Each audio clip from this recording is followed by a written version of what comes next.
Green Goblin is probably one of the most nuanced villains that we have in the Marvel multiverse, but you might not think that just to look at him. Getting to know some of his alternates though might help to convince you of his sheer depth, or it might just surprise you. Welcome back, Nerd Squad. It's me, Amanda, and this is the top 10 alternate versions of Green Goblin. Who is your favorite Spider-Man villain, and why is it Green Goblin? Number 10. What if Gwen Stacy had lived? I kind of love this one for Norman Osborn. I mean, he's a complex dude, and while sure, he's usually one of the worst folks out there, I do believe that there is at least some good in Norman. In fact, most of the reason that he tends to even become evil is because of his goblin persona. In What If, issue number 24 from the original series, we answer one of the most often contemplated questions in Marvel Comics history. What if Gwen Stacy had lived? For Peter, this means proposing and getting engaged to the girl of his dreams, while also having his secret identity exposed, leaving him trapped in his own city. For Norman though, this leads to a reconciliation with his son Harry that seems to send him towards a permanent path of recovery when it comes to his mental state. So he actually gets a kind of happy ending, I guess, here. And friends, before we move on to our next spot on this list, if you love what we do here at Top 10 Nerd, why not show us you love us by clicking that subscribe button? And if you're already subscribed, thank you. Number 9. Green Goblin 2099. Green Goblin 2099 is also known by the name of Galactic Goblin. You might be surprised to hear that this version of Green Goblin is actually still just Norman Osborn. That's right, Norman in this version of the story survives till the year 2099. Although, to be clear, this isn't the same 2099 potential future that Miguel O'Hara hails from, known as Earth 928. Instead, this alternate future is known as Earth 2099. To maintain his youth, Norman utilized the Green Goblin serum as well as his descendants, basically sacrificing them to keep himself young. Number 8. Mangaverse. Yep, Norman also has an alternate that exists in the Marvel Mangaverse. Oh boy, if you can believe that. The Mangaverse is exactly what it sounds like, a Marvel reality where everything is mangafied, from the stories, to the characters, to the dialogue, right down to the art. At least, that's the intention here.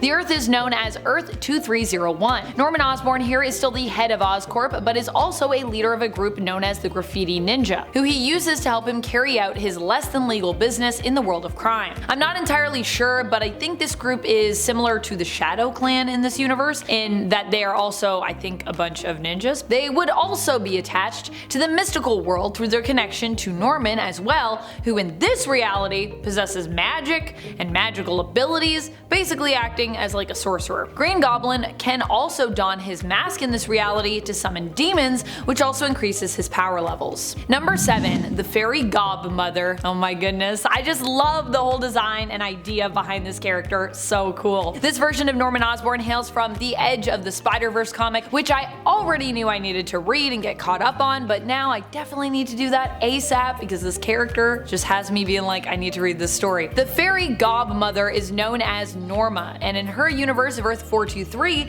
she is the godmother of Princess Petra, who actually inherits her spider-like powers from making a deal with Norma, with Petra becoming the hero known as Spinstress. I gotta say, the design for both of these characters is straight fire. We really only see the Fairy Gob-Mother in the 2022 Edge of the Spider-Verse series in issue number 4, and then once more again in the 2023 Edge of the Spider-Verse in issue number 2. At least, thus far. But I'm hoping we might see more of this character and Princess Petra as time goes on. Number 6. Goblin God. This is the version of Green Goblin who hails from the MC2 reality of Earth 982. For those who are unfamiliar with this Earth, this is an alternate reality where Peter and Mary Jane were actually permitted to grow up, settle down, get married, and stay married, and ended up having a family. It's a legacy-based world where heroes actually age and retire, with time actually moving forward, and their kids and other young heroic proteges taking over. Goblin God in this reality took Peter and MJ's daughter, but did not harm her, and instead ended up cloning her. In a final fight against Spider-Man, Peter lost his leg and Norman presumably lost his life,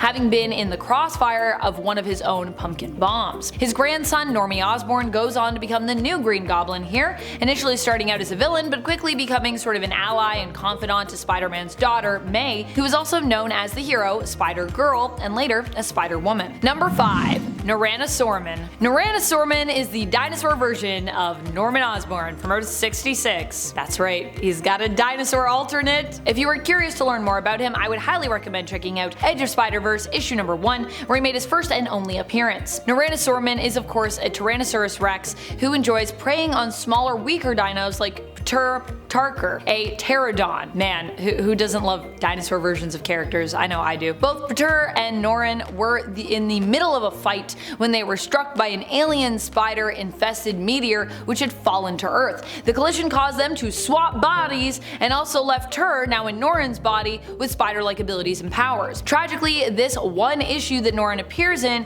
is probably all we will get to see of him based on what happens in this story. That's all I'm going to say about that. Number 4. Goblin Gwen. Not an official editorial name or used for her currently, I don't think, but just a name that fits with the current way that we tend to name our alternate Gwens in the Marvel Multiverse. Currently, in her reality of Earth 3109, Gwen was known simply as Green Goblin or just Gwen Stacy. This character makes her first appearance in Spider-Gwen Go Spider issue number 1 from 2018. Here we learn that this version of the character actually started out as a hero, fighting side by side with this universe's Spider-Man, Harry Osborn. After the death of both Harry and losing her father, George Stacy, Gwen's Goblin persona takes hold of her, successfully becoming her dominant persona for years, until Ghost Spider, Gwen Stacy of Earth 65, arrived and was able to help Goblin Gwen's friends Mary Jane and Peter Parker track her down so that they could cure her. Number 3. President Ozzy Osborn. President Osborn hails from the same Earth as everyone's favorite new Spider-Man from across the Spider-Verse, Spider-Punk, and one of my favorite alternate Spider folks for years. In this reality, Norman is known as Ozzy Osborn. Norman Ozzy Osborn.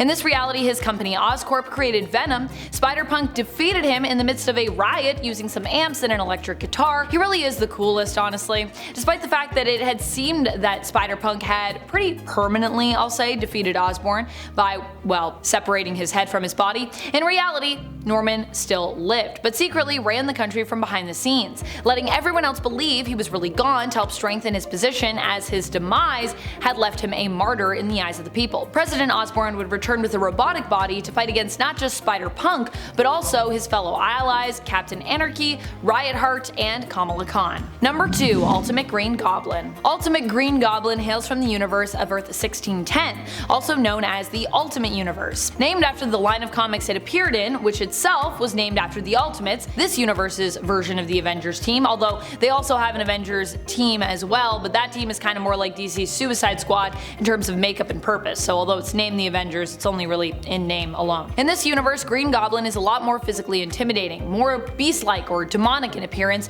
with giant muscles, giant arms, and giant feet. Still, this version of Green Goblin is also Norman Osborn, founder and CEO of Oscorp. Norman in this reality surmised that because an Oz formula altered Spider had basically given Spider-Man his abilities and powers, that he himself could use the same formula mixed with his own DNA to become a superior version of himself. However, clearly this backfired, instead transforming Norman into a big green monster. Maybe because inside he is a big green monster, who knows. Number 1. Raimiverse. I mean, probably one of the best versions of Norman Osborn out there is Willem Dafoe's interpretation of the character for Sam Raimi's Spider-Man films. I love that this version of the character has become so iconic, despite the fact that Willem Dafoe really only played Green Goblin and Norman Osborn in that first film. At least, you know, while the character was alive. After that, it is just the ghost of Norman who basically haunts his son Harry, demanding that he avenge him. I think I love the fact that mainly this Norman is only featured in the first film, and yet his presence just lingers throughout really this entire franchise, really based mainly on his performance just in that first film alone. Willem Dafoe just also feels like a perfect cast for that role, and clearly understood the depth to this character, cementing him as a villain that feels surprisingly real for a guy that dresses up as a goblin like it's Halloween and flies around on a glider throwing little explosive pumpkins down at his enemies. I mean, that all sounds pretty ridiculous, and yet Willem Dafoe has convinced me it's serious business in those movies. Serious business, but also sometimes silly. You can be both. That's about it. You stay nerdy, YouTube.